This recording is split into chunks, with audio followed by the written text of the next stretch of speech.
जी मेरा प्रश्न है कि पाप कौन करता है, शरीर या आत्मा? अगर शरीर तो इस देह का क्रम हम अगले जन्म में क्यों भोगते हैं? 3 शरीर हैं। स्थूल शरीर जागृत अवस्था में इसका भान होता है, स्वप्न अवस्था में सूक्ष्म शरीर का भान होता है और सुषुप्ति में कारण शरीर रहता है। और इन तीनों शरीरों को जो संचालन करता है वो आत्मा है, उसके प्रकाश से संचालित होते हैं।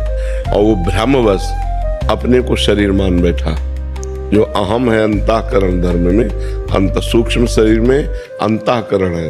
अंतःकरण में 4 वृत्तियां हैं। एक है निश्चय जो बुद्धि से होता है, एक है संकल्प विकल्प जो मन से होता है, एक है चिंतन जो चित्त से होता है, और एक है क्रिया को स्वीकार करना, मैंने ये किया, मैं ये करूंगा, उसे अहंकार कहते हैं।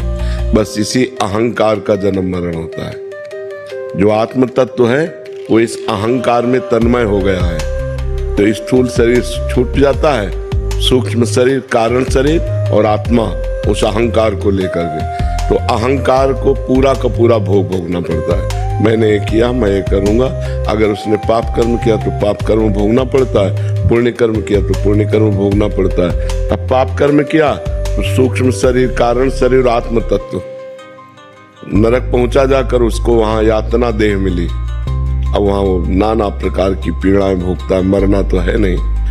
अगर उसने पुण्य किया, बहुत पुण्य किया, तो देवलोक पहुंचता है, तो सूक्ष्म शरीर, कारण शरीर, आत्मा को देव शरीर प्राप्त होता है।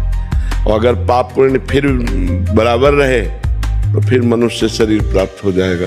ऐसे बार बार जन्म मरण बार बार भोगना पड़ता है। फिर और भी योनियां हैं, 83,99,999 योनियां, उनमें भोगना पड़ता है। जब भजन के द्वारा हम अपने को मुक्त कर लें इन तीनों शरीरों से, तो खत्म हो गया। न कारण शरीर, न सूक्ष्म शरीर, न स्थूल शरीर, मैं ये नहीं हूं, ये ऐसे पता नहीं चलेगा, ये भजन से पता चलेगा। जब बुद्धि शुद्ध हो जाती है तब ये ज्ञान हो जाता है, मैं शरीर नहीं हूं अंदर से, तो मोक्ष को प्राप्त हो जाता है। या भगवान में प्रेम हो जाए तो मोक्ष को प्राप्त, 2 के अलावा नहीं। या तो ब्रह्म बोध हो जाए, स्वरूप बोध, और या भगवान से प्रेम हो जाए तो जीव का निस्तार हो जाता है, अन्यथा नहीं।